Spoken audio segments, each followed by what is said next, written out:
Now, you are just in time for this program at this particular hour. This is Trending News. My name is Brian Amuai.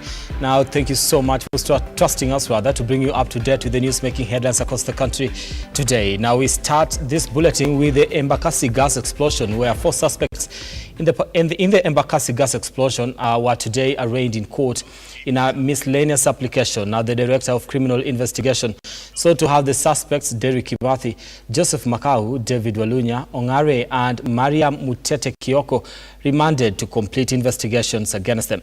Kimathi is the perpetrator of the illegal gas filling plant in Mradi, Embakasi East, where fire broke out on Thursday night, killing 6 people and injuring nearly 300 others.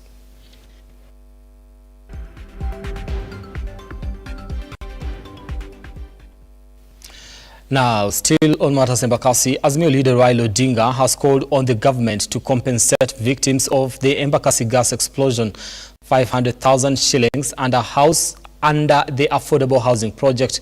While visiting the victims today at the gas explosion site, Odinga faulted the government for allowing the plant to operate in a residential area which was bound to cause harm to citizens.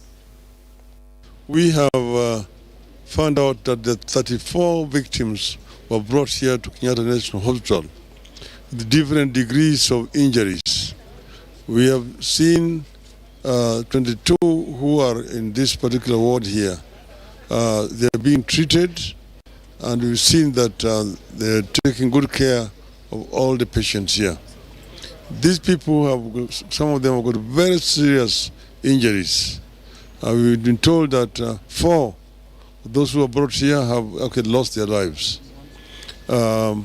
We have made a contribution like we did where we were before of 12,000 shillings for each, 20,000 shillings for each of the victims here. But we're saying that we want the national government to also get involved.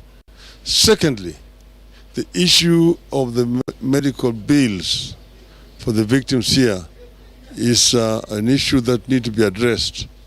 We have been told that the county government gave a waiver in all those institutions that are under the care of the county government.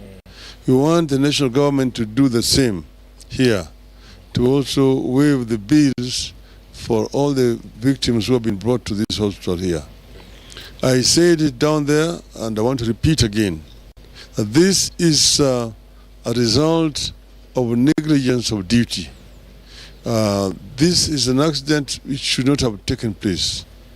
If the authorities charged the responsibility of inspection and supervision did their jobs, there's no reason why an institution handling dangerous materials like LPG should be put within the vicinity of a residential area.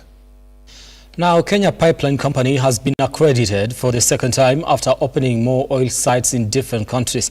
Now, speaking to the press, the KPC Managing Director, Joe Sang, said that the accreditation comes with many advantages, one of them being flexibility to transport oil to different parts of the country. The ceremony we are about to witness in a few moments is a very special one, especially for us as an accreditor, an accreditation body that is internationally recognized. The accreditation that we are granting is a 2nd time reaccreditation of Kenya Pipeline, and very special in the fact that they've expanded the number of sites. So they become the largest multi-site accredited laboratory in Eastern Africa. It basically, as I said earlier, helps us in terms of it's been taking 24 hours to test the samples. Getting samples all the way from Mombasa, from Kisumu. Now it will only be taking us 6 hours. So the turnaround time is a big one for us. Number 2, it also provides the flexibility, operational flexibility to our oil marketers. They don't need to, this service will be available from where we have our lab in Mombasa all the way to Kisumu, Eldoret. So that flexibility will also, it's an ease of doing business with our oil marketers. This is a big day for KPC. We feel honored. Kenya's being actually the only one of its kind in the East African region and accrediting KPC it will go a long way in enhancing our efficiency and effectiveness, our competencies in terms of the use of the laboratories, and we are happy that they have put us at a global level. Now, National Authority for the Campaign Against Alcohol and Drug Abuse NACADA, Kenya Revenue Authority, and Kenya Bureau of Standards have raided the Ndeia area of Kiambu County. Now, the crackdown was aimed at seizing illicit alcohol believed to be responsible for the death of 5 individuals from different regions. Now, the authorities stated that they would review and strengthen regulations to ensure severe legal action against those perpetuating the illicit trade. My name is Anthony Merikwa. I'm the CEO of NACADA, specifically emanating from the hue and cry that came from the community of Ndeia last week. Out of that, we started carrying out a compliance check on the establishments here to ensure that not only are they compliant, observing the specified time, making sure that they are licensed, and also ensuring that the drinks that are being served to the residents of this area are fit. You see here is a multi-agency. That in itself is evidence that we are working as a government. And where we sit, I think we've seen an opportunity, and we're trying to carry out some legislative reviews to make sure that this fight against alcohol and drug abuse is smooth, and that all perpetrators are brought to account. We will sustain our efforts to ensure that the residents of this area are not victims of contraband alcohol, and the cries of the residents that were made last week will be fully addressed. We will be in this area for some time. I think we'll carry out a census. We'll move from establishment to another to ensure that we mop up and combat this area. Tulikuwa tunataka hii vilabu ifungwe. Hii kijiji iko na vilabu 4 na kuna mambo mengi inaendelea sana. Sisi tunafurahia. Vilabu zote ziko kwa vijiji, wasipewe license. Vilabu zinafaa zikuwe kwa matawi. Ningeomba serikali wakipatiana barua za vilabu, kwanza wanashirikiana na wanakijiji, wanajua vile hali iko na mahali inaekwa, ili hata wakitoa sheria za pombe kuuza ikuwe imekazwa kabisa. Si ati kuweka masaji, hata kwa kifungua unapata masaa yenye wamepatiwa sio wanafungua nayo.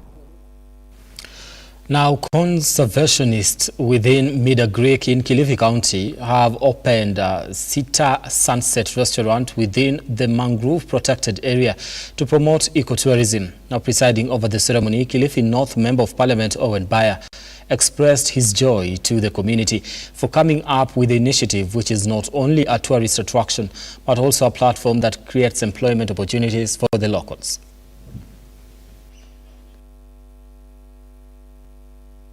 System. Muna support wale wanapata kazi, muna support farmers, muna support business people, manake hao watakuwa wanapata supplies kutoka kwenu. So I want to thank you and ask you to continue to push so that we have the numbers. Thirdly, mimi nataka niwapongeze sana kwa conservation efforts. Nikiangalia hapa nikiona hii miche ya mikoko imemea hapa mingi, I can see the effort of people. Hii haikujipanda yenyewe, ama ilijipanda yenyewe. Kuna watu ambao walikuja hapa wakakuwa na mpango mpaka hii miche iko hapa mingi. Na hii forest, mangrove forest, right now the mangrove forest is the biggest carbon sink that is known today. Kwamba hii hewa inasafishwa vizuri kwa sababu ya hii mikoko iko hapa. Na tukiendelea kupanda hii mikoko hapa, Dabaso area will become a greener area with less carbon because we have a bigger carbon sink. And I think that is one thing I really want to commend you very, very much. It's a beautiful thing that you can conserve this mangrove.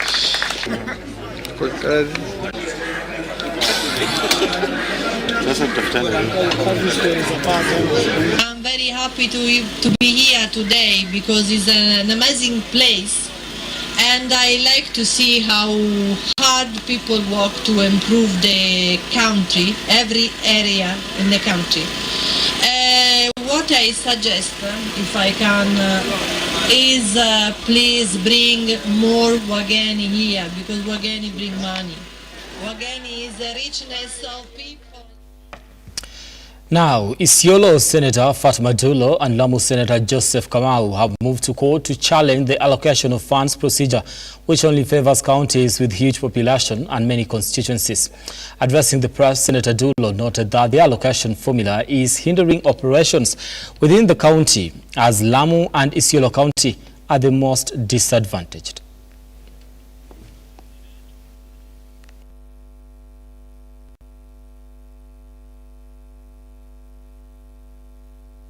Patia budget ya oversight senate or rather senators. Hii ndio senate ya 3.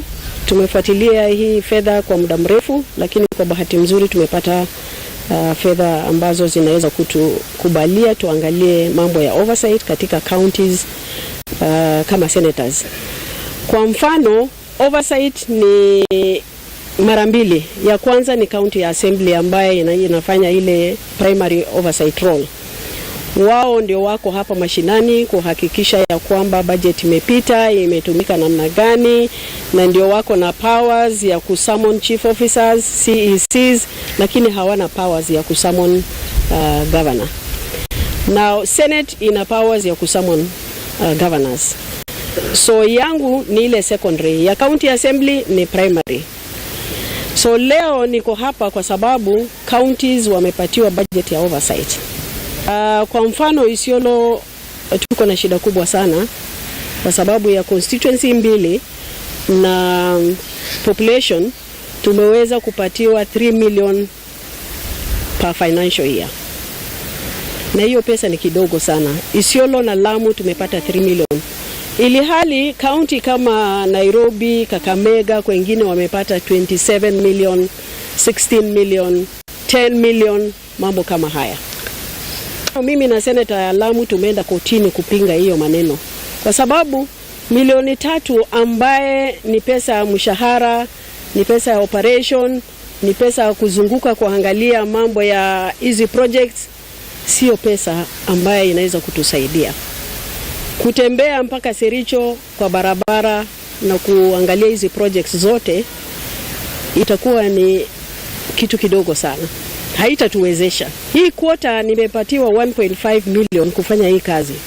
500 ni mshahara ya staff. 1 million ndo nazunguka naye Isiolo Central kuangalia zile projects ambazo zimefanywa na county government.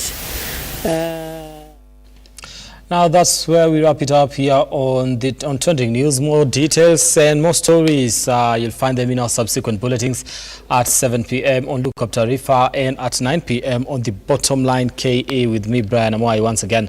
Now, more stories also, we are on our site, that is at www.lookuptv.co.ke. You can head there and get updated as stories break here in the country and across the borders. Now, on behalf of everyone that made it a success at this particular hour, I do want to thank you so much for watching. Let's do this again later on the Bottom Line. Have a good evening.